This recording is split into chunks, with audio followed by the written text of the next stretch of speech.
Abra sua Bíblia lá no primeiro livro de Reis, 18, a partir do verso 30.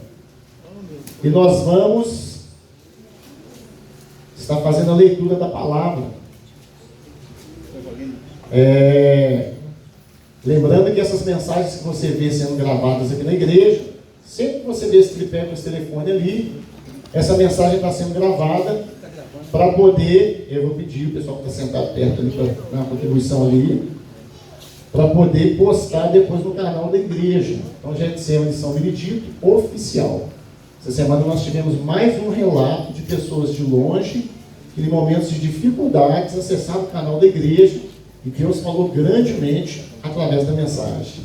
Então, gente, não tem como ser mais gratificante quando você escuta um negócio desse. Pastor, eu estava num lugar, eu estava lá na roça, tinha uma pessoa que estava passando por um problema, eu peguei o link de uma mensagem que está lá no canal da igreja e mandei, a pessoa ouviu e nossa, foi abençoada, pastor, nossa, foi útil demais. Aí eu falo, poxa, uma ferramenta boba, simples, que poderia ter, não está funcionando, né? A gente não ter, mas aprove a Deus que a gente fizesse até amadoramente, vai dando certo, e tem alcançado pessoas, e tem abençoado pessoas. Então compartilhe, entre lá, se cadastre, manda o link para outras pessoas. A gente tem aquela mania de avaliar a pessoa com o tema da mensagem, falar, essa mensagem que eu acho que vai dar certo com fulano. Mas às vezes dá certo mesmo. Às vezes, dependendo da situação que a pessoa está passando, aquele tema daquela mensagem serve para aquele momento. Então manda, compartilhe e deixa o Espírito Santo rasgar o negócio. Amém? Então 1 Reis 18, a partir do verso 30, 18, a partir do 30, diz assim: Então disse ao povo Elias, chegue para mais perto de mim. Todos chegaram mais perto de Elias, e ele começou a consertar o altar do Senhor Deus, que estava derrubado. Ele pegou 12 pedras, uma para cada uma das 12 tribos que tinham os nomes dos filhos de Jacó, o homem a quem o Senhor tinha dado o nome de Israel. Com essas pedras, Elias reconstruiu o altar para a adoração do Senhor. Depois cavou em volta uma valeta em que cabiam mais ou menos 12 litros de água. E a gente para por aqui. Senhor, essa é a tua palavra, que o Senhor faça uso desse momento em que estamos reunidos em comunidade para falar aos nossos corações, em nome de Jesus. Amém? Pode se assentar, pode ficar à vontade. Primeiro elo da campanha, reconstruindo o altar. Querido, a Bíblia está falando aqui sobre uma história muito conhecida, a história de Elias. A vida de Elias, né, é muito conhecida, é muito pregada, é muito usada as histórias todas que Elias se envolveu, que Deus fez através da vida dele. E aqui a gente está pegando um texto em que Elias, considerando-se o único profeta ativo, às vezes como eu e você nos considerando sozinhos, e ele vai para cima de 450 profetas de Baal. Aqui a gente não está levando em consideração ainda os profetas de Azera, que eram mais 400. E esse texto ele nos traz muitas preciosidades e muitas coisas que podem ser aplicadas na nossa vida. Quarta-feira da Vitória.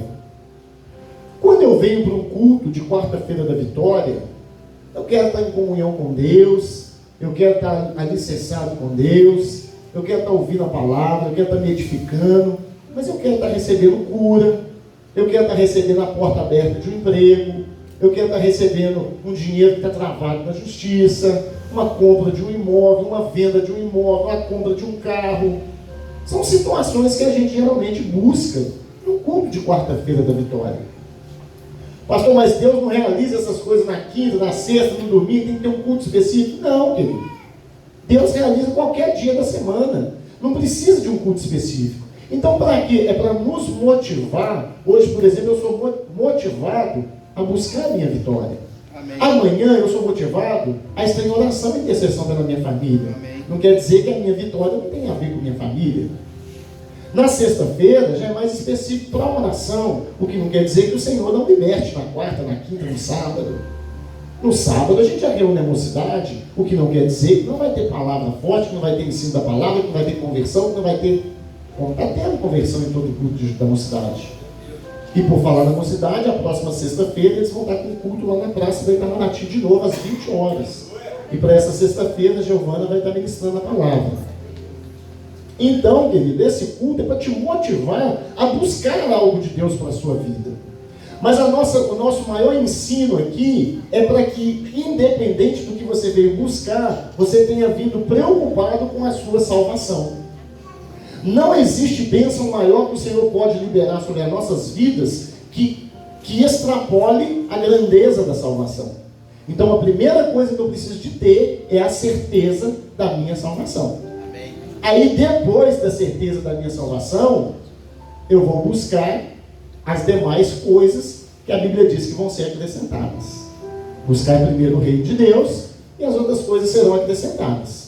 Então eu tendo a minha salvação e buscando o reino de Deus, as outras coisas eu vou buscando, eu vou orando, eu vou pedindo, o que for vontade dele vai me dar, o que ele vê que vai me atrapalhar ele não vai me dar, mas eu vou estar sempre ali importunando e pedindo, como aquela viúva que ficava ali no pé do juiz, pedindo, até que ele falou, não tem jeito, se eu não ouvir essa mulher e não atender ela não vai me dar paz. Então essa passagem que fala sobre esse texto aqui de Elias, a Bíblia está dizendo, está nos ensinando algumas situações que Elias enfrenta e que Elias coloca em prática diante de um altar derrubado. Eu não sei como que você entrou aqui nessa noite. Eu não sei qual área da sua vida que estava esfacelada. Eu não sei qual a situação que te trouxe até a presença de Deus hoje ou há tempos atrás. Mas o que eu preciso te dizer é que independente do que seja, o nosso Deus, Ele está aqui para realizar sinais, prodígios e maravilhas na sua vida. É um culto de quarta-feira da vitória, e o que você veio buscar, você vai alcançar, porque nós cremos que o nosso Deus ainda opera milagres. Ele não tem nada que seja difícil de se fazer, pelo contrário, se tem algo difícil de se fazer, aí é que ele gosta mais de fazer, porque quanto mais está difícil, menos eu acredito na força do meu braço e mais eu coloco na mão dele. Porque se fosse fácil, eu mesmo resolveria e não contaria com ele. Então talvez o seu problema é um problema muito sério, um problema muito grave. Você está falando, pastor, o senhor que não sabe a luta que é, a dificuldade que é, o tamanho do problema. Você que não sabe o tamanho do Deus que você está servindo. Porque aqueles homens, aqueles 450 profetas, eles serviam a um Deus que não dava retorno de nada. Eles serviam a um Deus que na hora da dificuldade, ele não estava ali para poder resolver a situação. Eles serviam a um Deus que eles falavam sobre o nome dele, mas quando precisava de clamá-lo, ele não estava ali para dar o retorno. Eu estou falando de Baal, eu estou falando de Azera, eu estou falando de tantos outros deuses que a gente costuma escrever com D minúsculo. E a Bíblia vai contando essa história e vai dizendo que Elias chama esses profetas para um duelo. Se fosse no faroeste lá, seria para um... Como é que fala no faroeste? Quando vai ter um duelo mesmo, né? Ia ter um arranca-faca lá. E Elias falou, reúne todo o povo, reúne os profetas de Baal, esses homens aí que seguem a esse Deus aí, e aí eles vão clamar o Deus deles, e nós vamos clamar o nosso, eu vou clamar o meu. Querido, nós precisamos de estar com o nosso altar alinhado com Deus, para quando chegar o momento de precisar de clamar por algo, por mais simples que seja, a gente ter a certeza que vai ser ouvido por Deus. A gente ter a certeza que a gente pode pedir. Já viu quando você está meio arrastado na vida, meio na vida errada? Você fala assim, eu não vou nem comentar isso aqui não, porque né, do jeito que eu estou, Deus não vai nem... Não, eu preciso de acertar uns negócios aqui. A gente escondendo de Deus. A gente não expõe o problema para Deus, porque a gente está no erro. E o erro aqui que eu estou falando não é só pecado, não. Tem situações diversas da nossa vida que precisa de consertar o altar da adoração a Deus. A nossa dedicação, a nossa simplicidade com Deus, o nosso contato, a nossa intimidade. A Bíblia fala que Elias primeiro, ele busca resolver a situação do altar. Talvez você tenha buscado muitas coisas, querido. E talvez você não tenha alcançado porque você ainda não atinou que Deus não derrama fogo num altar quebrado. Deus não derrama bênçãos num altar espedaçado, num altar avacalhado. Eu estou falando de vida de qualquer jeito. Nós estamos falando aqui de pessoas que serviam a dois deuses. Eles ofereciam sacrifício a Deus, mas eles adoravam a Baal. Naquela época, se a gente estivesse lá, a gente poderia chamar essas pessoas de crente Raimundo. Todo mundo sabe, né? Um pé na igreja, um pé no mundo. E aquelas pessoas não conseguiram alcançar, talvez a nossa dificuldade em alcançar o que a gente precisa, em sair da vida financeira tortuosa, em sair de uma situação complicada, a empresa não dá certo, está tudo fechando, está tudo quebrando, perdi o emprego, eu ia ser promovido, eu acabei sendo rebaixado, e é só tumulto, e lá em casa as coisas não dão certo, eu compro um saco de cimento, endurece com 1 ano, lá em casa ele endureceu com 10 dias, rasgou, caiu, molhou, o tijolo quebrou, a porta com vidro que só dá errado. Mas Deus te trouxe aqui nessa quarta-feira, querido, para uma série de 4 quartas-feiras, para poder te dizer que existe altar na sua vida que precisa de ser restaurado. Existem áreas da sua vida que precisam de ser reconstruída. Existem situações na sua vida que você precisa tomar uma posição. Porque quando Elias manda convocar o povo, ele não estava fazendo aquilo, não era por ele nem para ele, porque o problema estava no povo. O povo já estava vivendo de tal forma, que eles já não adoravam somente a Deus mais, tanto que ele se intitula como o único que sobrou. Você tinha um monte de gente que ele manda convocar, por que só tinha sobrado ele? Porque o povo já estava com um pé lá e outro cá. O povo já estava em dúvida de que Deus servir.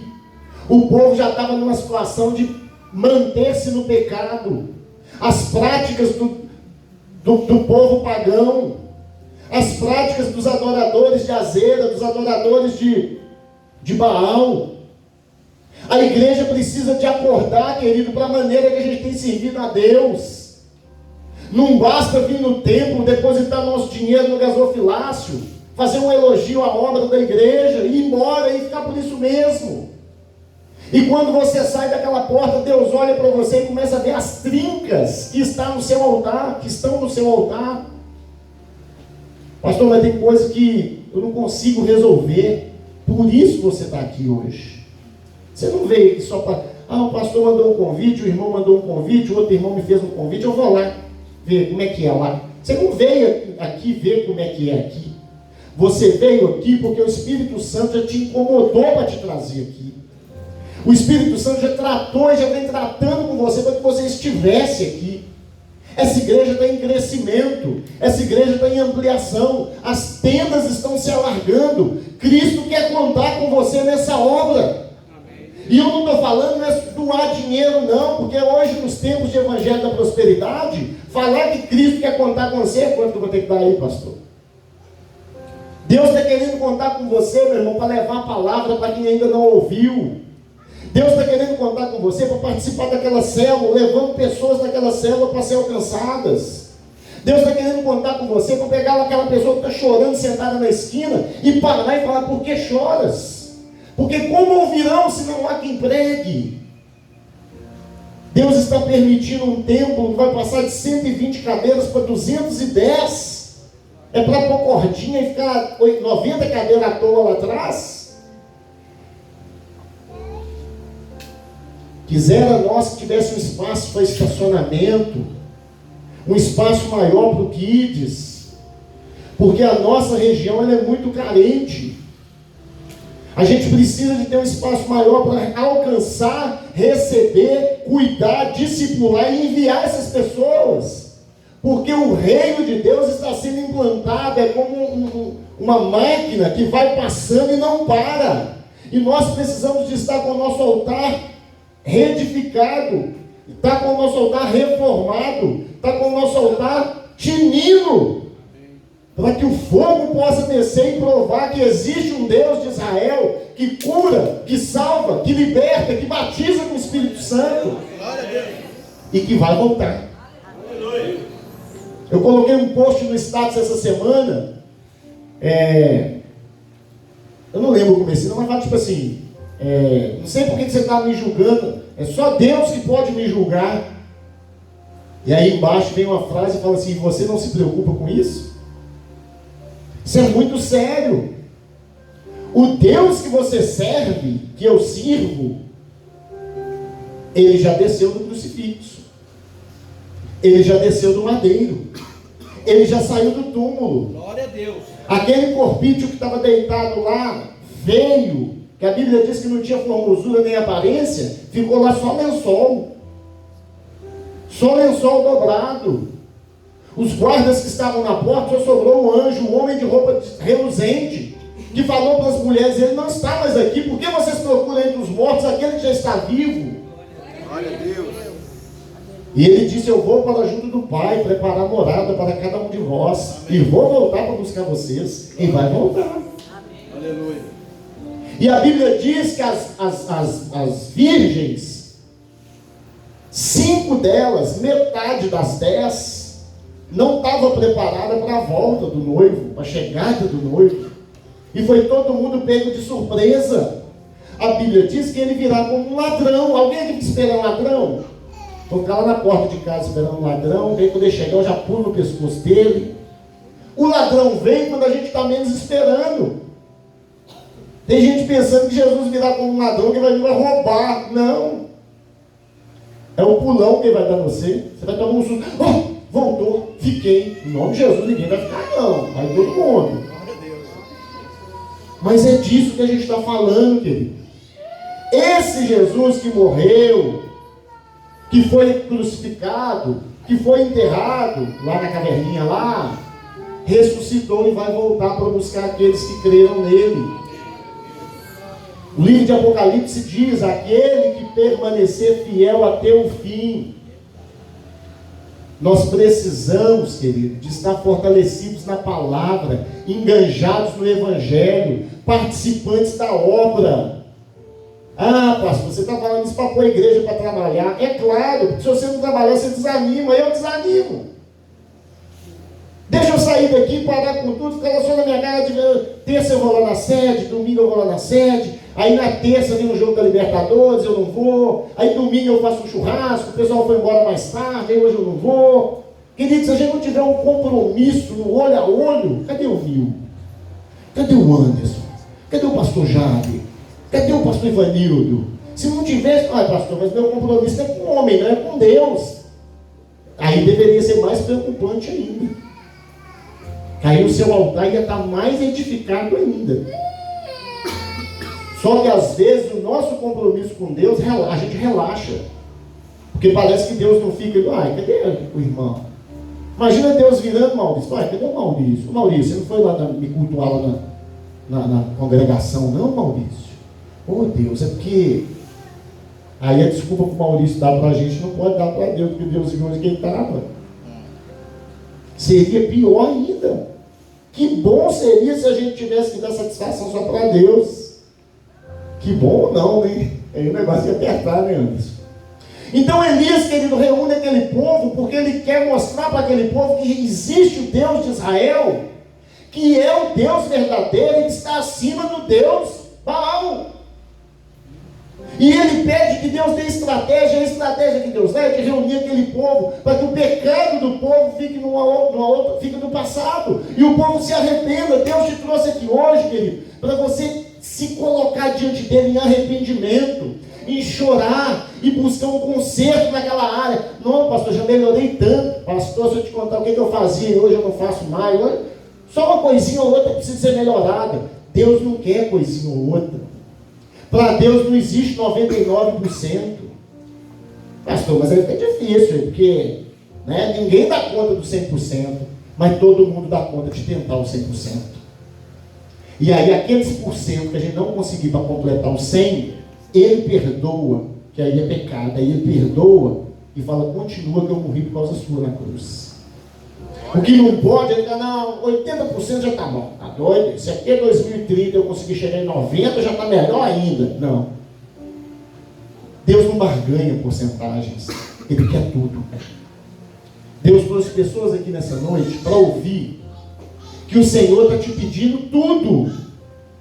E você não vai colocar dentro de envelope, Porque não é dinheiro seu que Deus está querendo. Alô? Deus está querendo o seu coração. Glória a Deus. Deus está querendo você por inteiro. Às vezes tem pessoas preocupadas com finanças, com dinheiro. Quando o seu coração é de Deus, seu bolso também é. E aquele que pede para você tirar, é o mesmo que coloca. Glória a Deus. E ele só te pede para tirar alguma coisa depois dele já ter colocado. Glória a Deus. E tem gente boa falando assim, não, eu não vou tirar não. Deus pediu, mas eu não vou tirar não. Querido, foi ele que colocou aí no seu bolso. Amém. Esse emprego, essa promoção, esse serviço extra, essa hora extra, isso aí, foi ele que te deu. Já viu aquele mês que você mais falou, pastor, eu estava esperando um dinheiro há 8 meses. Não estava nem esperando mais, para falar a verdade. No mês que eu mais precisava, o dinheiro saiu. Glória a Deus. Se tivesse saído antes, eu tinha até gastado com outra coisa e tinha ficado por isso mesmo. Deus tem visto a sua luta. Amém. Deus tem visto o seu clamor. Deus tem visto a situação que a sua família está passando. O seu casamento como que está. O seu relacionamento dentro de casa. Esse emprego que você está esperando. Deus tem visto o tanto que você tem orado pelo seu marido, pela sua esposa, pelo seu filho, pelos seus pais. Tem um amigo de quartel que ele não é cristão e falou, Silva, a minha maior preocupação é meus pais morrerem sem a salvação. Eu achei o máximo, porque aos olhos humanos nem ele tem ainda, ele não aceitou Jesus. Mas ele já tem um entendimento que os pais não podem morrer sem a salvação. Então eu creio que o segundo passo vai ser ele entender que ele também não. Mas olha que fantástico, querido. Alguém de fora das cercanias conseguir ter esse entendimento. E aí, Elias vai e faz o seguinte com a equipe, com a turma. Eu anotei aqui, eu vou pegar uns pontos aqui para a gente não perder. O primeiro ponto que precisa, existe uma necessidade urgente de resolver questões importantes em nosso coração. Você precisa de pedir a Deus para te libertar de algumas coisas. Você precisa de pedir ao Senhor que corrija algumas coisas que estão erradas na sua vida. Você precisa de dar liberdade para Deus, agir de forma... Já viu aquele negócio quando você vai no médico do coração, que você fala assim, a veia tal está entupida, a veia tal está arrebentada, precisa de passar uma ponte safena. Você precisa de deixar o Senhor fazer uma ponte safena em algumas áreas da sua vida, querido. Tem um negocinho agora que passa dentro da veia, vai desentupindo, nem um rotorrude na veia do cara. Você precisa deixar o Espírito Santo ir passando dentro dessas veias entupidas espiritualmente que eu estou falando aí. Esse apego ao passado, esse apego às circunstâncias, esse apego às situações, não perdoa. Passou por uma situação na igreja há 20 anos atrás, até hoje carrega isso. Quando eu era diácono, uma vez, o pastor falou que minha gravata vermelha estava rosa, e aquilo eu magoei com aquilo, e nunca mais eu quis colocar o uniforme do diaconato. Sai disso, meu irmão. E aí eu começo comigo, porque se tem alguém que guarda mágoa e rancor das coisas aqui, talvez o maior deles seja eu. Sai desses negocinhos. Fulano, quando eu cheguei na igreja, me tratou, quer dizer, me distratou. Então hoje, para mim, acabou. Acabou, você vai viver 50, 60 anos do lado dele. E aí talvez Deus não vai deixar ele sair de perto de você, porque você tem que carregar essa espinha na carne. É esse espinho na carne que vai te fazer manter crente. Libera perdão, igreja. Libera perdão para as pessoas. Viva a vida. Quem libera perdão é mais feliz. É tipo você ficar pegando um grãozinho de racuminho todo dia. Isso aqui é para matar o pastor Carlos. Isso aqui é para matar o pastor Carlos. Aí você cai e morre e o pastor Carlos... o pastor Evangelho morreu, rapaz. Coitado, será de quê? Já morreu um monte por aí, meu. Você está entendendo, irmão? Fica tomando veneno para matar o outro. Te dá um aneurisma, te dá um derrame, te dá um... E eu estou falando aqui, a gente brinca e ri, mas isso é sério. É verdade. Na família da gente, na casa da gente, nos amigos de trabalho da gente, a gente vê pessoas que são magoadas, rancorosas, que são invejosas, que o trem é feio. O trem é feio. Eu já falei de uma amiga que trabalhava comigo aqui, que a avó morreu, aí as duas tias que não conversavam, irmãs, foi no enterro. Aí quando chegou lá, ela falou para a mãe dela assim, mãe, a tia Marinha ali, não estou vendo ninguém, não conheço. É irmã dela. Mas porque tinha um problema de 20 anos atrás. Nossa, bem perto do caixão, já cumprimento. Não conheço. E guarda isso, irmão. Aí depois que morre, faz aquele escândalo na beirada do caixão. Aí sofre o resto da vida inteira. Como diz minha mãe, né? Ediar. Se eu tivesse feito as pazes com fulano enquanto estava vivo. Se eu tivesse perdoado, se eu tivesse ajudado. Querido, nós precisamos de assumir o desafio de chamar o povo para essa posição. Eu estou falando para você como igreja. Você vai sair daqui falando para a sua família, falando para os seus amigos. E olha o que eu anotei aqui. O nosso silêncio mostra que todos nós sabemos a condição do nosso coração. Coração dividido não alcança o sobrenatural. Eu sirvo a Deus, mas oferto para Baal. Eu vou na casa de Deus, mas meu negócio é com Baal. Deus está chamando pessoas hoje para mudar de vida. Hoje é noite de salvação. Glória a Deus. Hoje é noite de reconciliação. Pessoas que estão afastadas dos caminhos do Senhor, pessoas que ainda não se decidiram por Cristo, hoje vão tomar uma decisão, porque estão entendendo que o fogo não desce, a bênção não vem, a vitória não chega se o altar não estiver restaurado. Aleluia. E aí a gente pega o segundo ponto, querido, já caminhando para o final.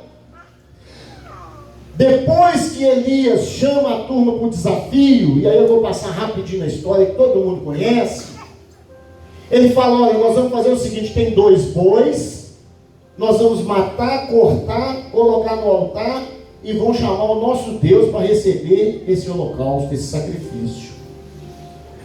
Como vocês são muito, e eu estou sozinho, vocês fazem primeiro, que vai ser mais rápido, e vai dar tudo certo. E os caras vêm, picam o bicho todinho, põem lá em cima do altar, e começa a orar, e começa a clamar, e começa a sapatear, e começa a falar em língua, e começa a buscar, e começa a pirueta, e canta um louvor, Baal, cadê Baal, Baal, Baal, Baal.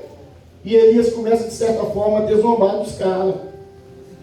Então pede mais um pouco aí, de repente ele está dormindo, vocês vão ter que acordar ele, de repente ele viajou, vai ter que esperar um pouco. Pede mais um pouco aí para ver. É essa vida que às vezes você tem levado, que está chamando, que está chamando, que está chamando. Deus não está te escutando, Deus não está te atendendo, Deus parece que está com a mão tampando o ouvido e não te escuta. Você precisa definir hoje, querido, quem que governa a sua vida. Ah, pastor, quem manda na minha vida sou eu. Você já entrou por aqui enganado, porque quem tem que mandar na sua vida é Cristo.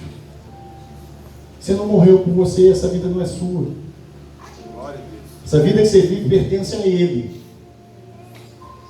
Se você duvidar e Ele dá uma estalada de dedo, você sobe ou desce. Eu creio que você sobe, em nome de Jesus. E aí, querido? E o povo continua tentando e tentando e tentando. Deu certo não? Não veio não? Consumiu o holocausto não? Não queimou a carne? Ah, que é esse Deus seu também devagar, ué. E aí passa do horário do almoço e ele diz: bom, então agora eu vou invocar o meu. Só que antes, a Bíblia fala que Elias não foi de qualquer jeito invocar o Deus dele. Deus te trouxe aqui nessa noite para poder te dizer que não vai ser de qualquer forma que você vai invocá-lo.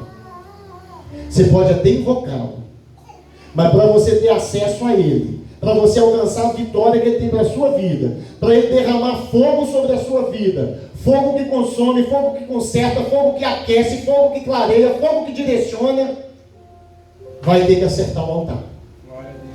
Áreas da sua vida que não estão 100% vão ter que caminhar para isso. Amém.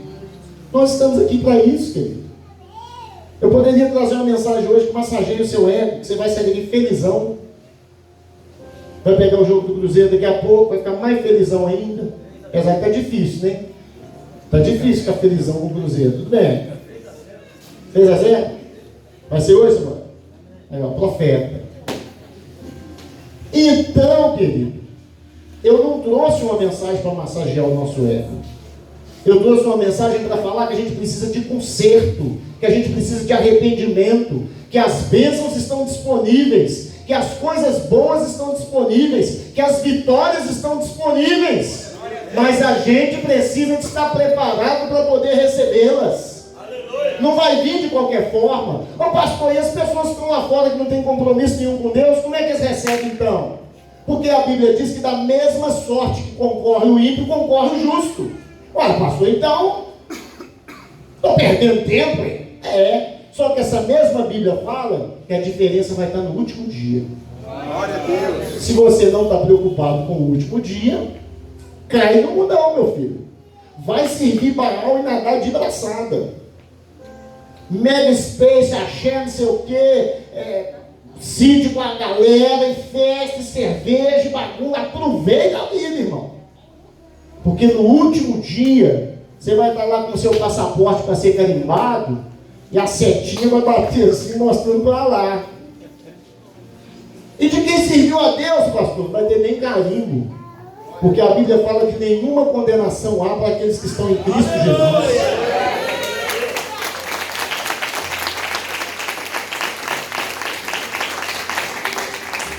E aí, querido, passando desse segundo ponto, Elias, a Bíblia fala que Elias põe a lenha. Pônio é diferente de chegar e jogar. Jogar de qualquer forma. Isso fala de zelo. Isso fala de cuidado. Isso fala de não fazer as coisas relaxadamente no altar de Deus. Altar, querido, não é essa construção aqui não. Você tem um altar dentro de você. Nós estamos falando de restaurar altares na vida das pessoas. Amém. Elias corta a lenha. Provavelmente Elias sobe com essa lenha nas costas. O monte que Elias está, o nome desse monte é prensa. A tradução é prensa. É lugar que não tem como você entrar e sair do mesmo jeito. Você está entendendo que você não vai sair daqui hoje do mesmo jeito? Aleluia. Porque você veio na prensa. E você não vai fazer de qualquer jeito. Você não trouxe seu coração para jogar aqui no altar, para jogar no gasofilaço, para jogar em qualquer lugar. A Bíblia diz que Elias põe a lenha. E tem um passo a passo aqui. Ele põe a lenha. Pôs a lenha no altar. Cortou o touro em pedaços. Se vai queimar, para que cortar? Ah, pastor, vamos abreviar esse negócio aí, pastor. Vou queimar, vai queimar tudo mesmo, põe esse bicho inteiro aí. Cortou em pedaços e os pôs em cima da lenha. Tem ordem. Vida com Deus tem decência e ordem. Não é do jeito que a gente quer levar, não. Não é do jeito que a gente quer fazer, não. Deus não é seu patrão que se não der certo você pede conta e vai embora, não. Deus não é o seu advogado que se não der certo você faz um outro documento, vai e troca de advogado, não. Não existe outro para se trocar, não. Não existe outro. Não, esse Deus aí está pegando pesado comigo, eu vou querer ficar com ele mais não. Tenta a sorte. E aí, então, ele diz, e aí que a gente passa para a segunda página. Mas aí, querido, depois que ele arruma tudo, ele fala, não, tá fácil. Pega 4 jarras de água aí e despeja sobre o holocausto. Que incoerência! O cara está pedindo Deus fogo e joga água. Quando ele despeja água sobre o holocausto, aquela água jorra, desce. Você lembra de um cordeiro que foi oferecido por mim e por você? Você lembra que ele prometeu que viria rios de água viva que saem do trono de Deus? Na nossa vida, querido, além de restaurar o altar, é preciso da gente se preocupar com uma reserva. Elias pega a enxadinha de pedreiro lá e faz uma valeta em volta do altar. Tipo um alicerce, faz um buraco em volta do altar. É a reserva tática que Elias faz. E aquela água que desce do holocausto molha o chão e para naquela reserva. Elias não queria fogo vindo de homens, fogo vindo do chão, fogo atravessando e vindo queimar nada aqui. Elias fala com os profetas de Baal que o fogo viria do céu, que o Deus que ele servia estava em cima e não embaixo. É por isso que você não deve andar cabisbaixo, querido. Porque o Deus que te ouve Ele está em cima. Amém. Por isso que o cristão anda sempre de cabeça erguida. Pode estar enfrentando uma luta terrível. Rapaz, você passando esse problemão, a gente não te vê murmurando, a gente não te vê triste, a gente não te vê cabisbaixo. Glória a Deus. E aí você responde, porque embaixo não tem nada para eu ficar olhando. A minha esperança vem do Senhor. Olho para os montes, de onde me virá o socorro? Meu socorro vem do Senhor, que fez o céu e a terra. Amém. E aí, queridos, a Bíblia diz que após aquela água encher aquela valeta toda, Elias restaura o altar com 12 pedras, cada pedra representando uma das tribos de Israel. Você precisa de restaurar o altar na sua casa. O que é isso, pastor? Eu chegar lá e fazer um caixotinho, colocar uma Bíblia em cima? Não, é na sua vida. Eu falei ali que quando a gente se cala, a gente sabe o que precisa de ser mexido no coração da gente. E o Espírito Santo que te trouxe para ouvir essa palavra também já te falou o que precisa de ser mexido. Ô, gente, o legal de servir a Deus é que você não fica enganado. Glória a Deus. Só é trouxa quem quer. Só sai de bobo quem quer. Fala, pastor, eu não sei o que eu tenho que fazer. A gente até fala, né, pastor? Já foi, meu irmão? Biblicamente falando, você tem que fazer isso, você precisa se preocupar com aquilo, você precisa de orar, você precisa de buscar, você precisa... Mas é jogar a conversa fora, porque o sujeito sabe. Cristão não vive enganado, não tem jeito. O pastor, está acontecendo um negócio, não sei o que é, não sei por que eu estou passando por isso. Se eu pudesse te passar na máquina de raio-x, se eu pudesse passar pela máquina de raio-x, o que ia ter de contrabando espiritual sendo detectado, o que ia ter de pacotinho de droga espiritual sendo aparecendo no raio-x, de rolo, de mentira, de ligação com o passado, de coisa que te afasta de Deus. Põe na esteira essa mentira aí pra mim. Põe na esteira esse rolo seu nesse telefone aí. Põe na esteira esse casinho que você tem fora do casamento aí. Aí você ia passar, fiquei até mais magro. Sabe? São tanta coisa que eu fiquei até mais magro agora. Estava todo equipado de rolo. Por isso que o Senhor te trouxe aqui nessa noite, querido. Ele quer te passar por essa esteira espiritual. Glória a Deus. Esteira não, né? Por esse detector de coisa errada espiritual. E você já sabe. Ele já te entregou o relatório de tudo que você precisa de largar na esteira. Já viu que não pode passar no detector, tem que passar na esteira? Isso aqui você pode levar, não. Isso aqui não está autorizado a embarcar com isso aqui, não. Deus está te chamando para o embarque, querido. Aleluia. Você vai subir, mas tem coisa que você não pode levar. É verdade. Mas tem coisa que a gente finge de bobo e quer. Uai, a mala que podia ir é só desse tamanho? Gente, eu confundi. Aí eles têm uma caixinha de papelão lá, né, Tiago? Que põe a caixinha de papelão e fala, sua mala não fica mais alta do que pode. Nós arrumamos um desespero indo para Brasília. Nós tivemos que arrumar uma chave de porta e desparafusar as rodas da mala, porque por causa das rodas não cabia na caixinha de papelão. Aí depois que desparafusou tudo, que senão ia ter que pagar R$130 a mais com a mala e comprar outra mala. Depois que desparafusou tudo, não precisava tirar da roda, não, a roda não tinha problema, não. Tá vendo? Só que lá não vai ter jeito, porque quando você for subir, a medida é exata. Você sabe por quê? A porta continua estreita. Ela não passou por reforma. Por isso que você não pode ficar dando um jeitinho.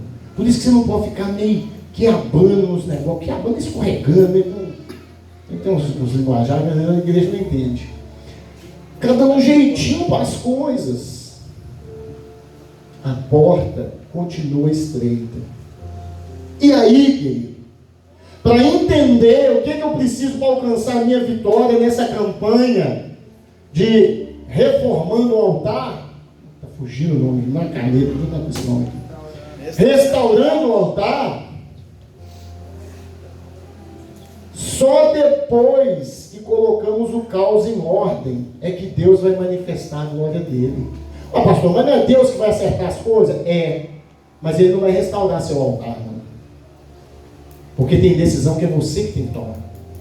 Tem atitude que é você que tem que ter. Tem situação na sua vida que é você que tem que cortar. Deus, ele vai te dar inspiração, ele vai te mostrar na palavra, ele vai te levar em cultos que vão estar falando sobre aquilo, ele vai na sua oração, ele vai te incomodar em relação àquilo, mas ele não vai fazer para você. É verdade. É você que vai ter que fazer. Por isso, hoje é noite de salvação. O Senhor trouxe pessoas nessa noite que estão entendendo que vão ter que ter uma atitude para ter uma mudança, para ter uma vitória, para alcançar bênçãos. Amém. Vai ter que restaurar o altar. Aleluia. Hoje uma pessoa me mandou uma mensagem e falou: pastor, o que quer dizer restaurar um altar? E eu sei que não foi uma pergunta maliciosa, foi a pessoa que queria, teve dificuldade de entender. Querido, quantas coisas que pode ser considerado um altar despedaçado na nossa vida. Altar é lugar de sacrifício, é lugar de adoração, é lugar de busca de Deus. O que tem que te impedido? O que está te afastando de Deus? O que tem que te impedido de caminhar na presença de Deus? Isso é um altar que precisa ser restaurado. Porque se não tem sido um altar de adoração a Deus, é um altar de adoração a Baal. E tem pessoas soprando seu ouvido, falando: não, mas aí estão pegando pesado. Se você assim também não, irmão, vai devagar. Daqui a pouco você fica bobo. Daqui a pouco você vira crente, você abandona seus amigos. A gente escuta isso, a gente já escutou isso. Não, nem na cervejinha você vai, nem no futebol você vai, nem no churrasquinho você vai. A despedida de solteiro, vai. Vai. O Senhor pode bater na porta na hora que você estiver lá. Falar: cadê o azeite da sua lamparina? Que você não vigiou. Senhor, mas eu tenho a vida inteira com a lamparina cheia. Um pouquinho que eu saí. Já viu aquele negócio? Você vai fazer um negócio errado, um pouquinho que você saiu, o chefe passou. É desse jeito. Eu aquele negócio, você dá uma piscada no serviço. Cara, você trabalha 12 horas à noite. 12 não, porque à noite não tem 12 horas. Mas você trabalha no período noturno. Você fica ligadão o turno inteiro. Quando você faz assim, ó. O supervisor chegou, gritando na sua frente, igual um satanás. Aí você fala: ô, misericórdia, que susto que você me deu. É assim. É assim que Jesus vai voltar. Quando você fizer assim, vai ter em pé na sua frente. Vai ter em pé não, você não vai ver mais nada. Vai. Cadê todo mundo? Cadê tudo? Já foi, a trombeta já tocou, você já ficou. Você rodou. É sério, pessoal. Essa igreja ensina sobre salvação. Essa igreja ensina sobre o conserto de altar. Essa igreja ensina sobre ser fiel em todas as áreas da vida. Aleluia! Dízimo e oferta é apenas uma das áreas da vida que a gente precisa ser fiel. Mas as igrejas se especializaram em preocupar apenas com a fidelidade nos dízimos e nas ofertas. Cegos conduzindo cegos. Expulsei demônios no teu nome, preguei no teu nome, falei no teu nome. Afastai-vos de mim, maldito, porque eu nunca vos conheci. As riquezas que você adquiriu em meu nome, as glórias, os aplausos, os amigos que você adquiriu em meu nome, já pagou o que você fez. Por isso, não ajunteis tesouros na terra, onde a prata, onde a... Como é que chama o bichinho? O negócio é ferrugem lá? A traça e o bichinho. Onde a traça e a ferrugem corroem, mas ajuntar no céu. Porque onde estiver o seu tesouro, ali está seu coração. Amém. Já viu, você compra um carro bonito, sem seguro, para na rua, você está aqui na igreja, oh meu Deus, será que ninguém esbarrou no carro não? Será que esses meninos indo para o Kids não passou um prego lá, está cheio de prego lá, será que eles não passou na lataria do carro não? Será que ninguém roubou esse carro? Querido, onde está o seu tesouro, o seu investimento, ali está o seu coração. Que o Senhor possa ser o maior investimento da sua vida.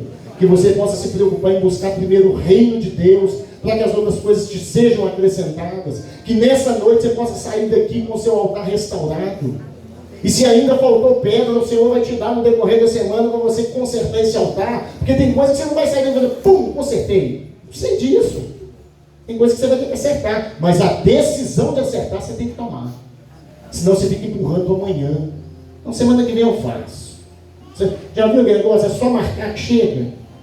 Oh, vamos combinar da gente jantar qualquer dia? Vamos, qualquer dia a gente marca.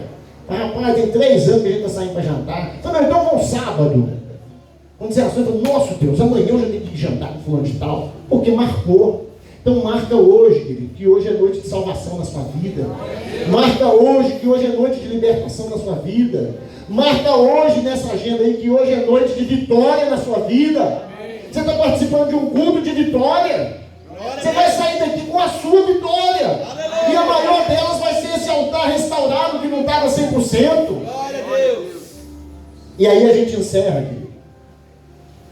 Depois de Elias colocar o caos em ordem, Elias vira lá no verso 33 e diz assim: então armou a lenha, dividiu o bezerro em pedaços e o pôs sobre a lenha e disse: enchei de água 4 cântaros e derramai sobre o holocausto e sobre a lenha. E disse: fazei a segunda vez, fazei a terceira vez. Ele mandou pôr água 3 vezes. O cara está querendo fogo e está mandando pôr água, de maneira que a água corria ao redor do altar e ainda até a valeta encheu de água. Sucedeu, pois, que oferecendo-se as ofertas de manjares, o profeta Elias se chegou e disse: ó Senhor, primeiro é preciso de reconstruir esse altar, restaurar esse altar, organizar esse caos que você está vivendo nele, para depois você virar e falar: ó Senhor, Deus de Abraão, de Isaac e de Israel, manifeste-se hoje que tu és Deus em Israel e que eu sou teu servo, e que conforme a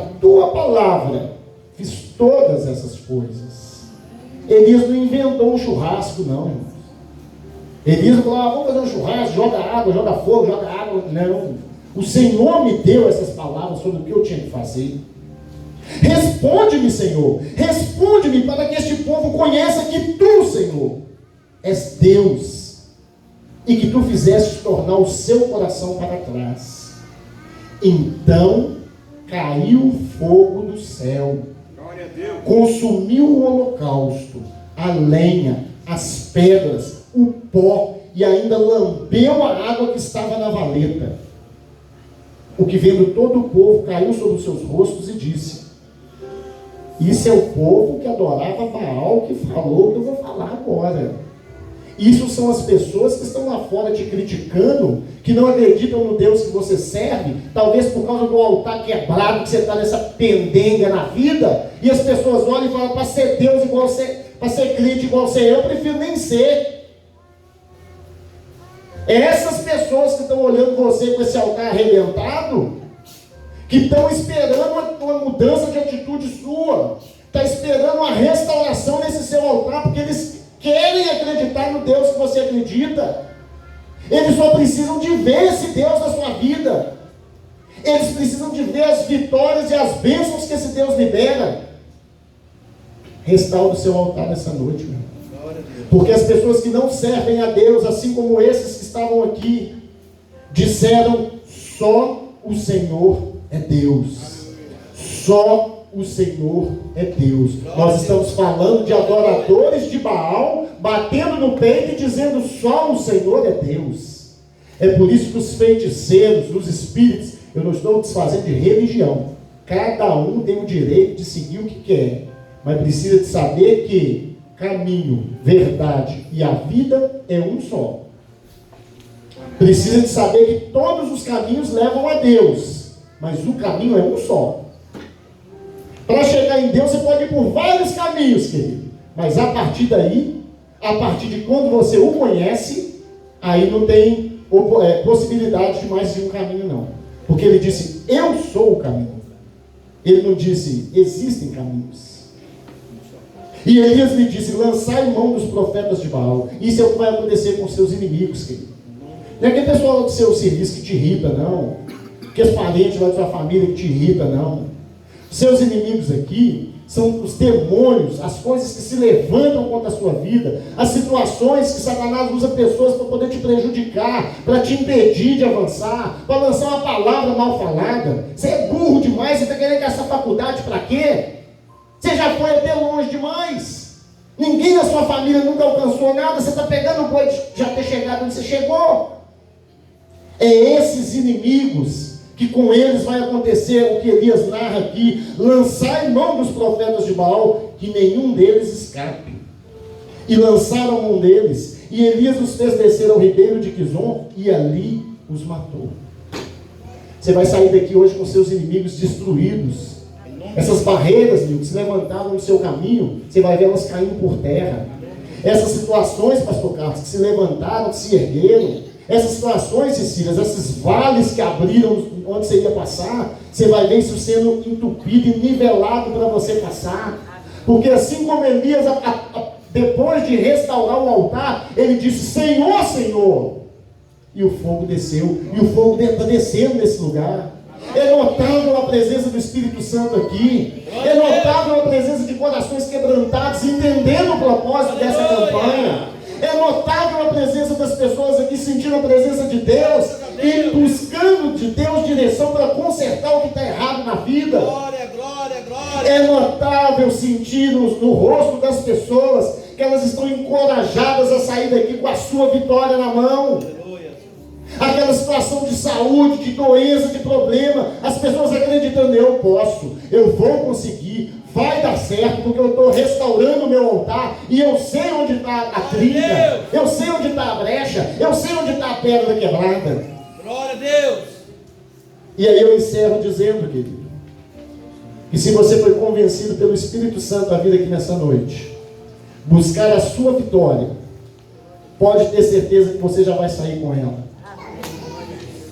Mas mais que isso, além da sua vitória que Ele já te entregou, e que Ele não vai barganhar ela, Ele também quer te oferecer salvação e vida eterna. Ele também quer garantir para você o passaporte para subir, para quando o camarada do aeroporto espiritual lá cantar a pedra: atenção passageiros do voo tal, do voo João 3,16, porque Ele amou o mundo de tal maneira que deu seu Filho unigênito, compareça-se ao portão de embarque. Você vai estar com o seu papelinho na mão lá, e vai chegar e apresentar. Por isso Ele te trouxe aqui. E se entrou alguém pelas portas dessa igreja nessa noite, que ainda não haviam aceitado Jesus,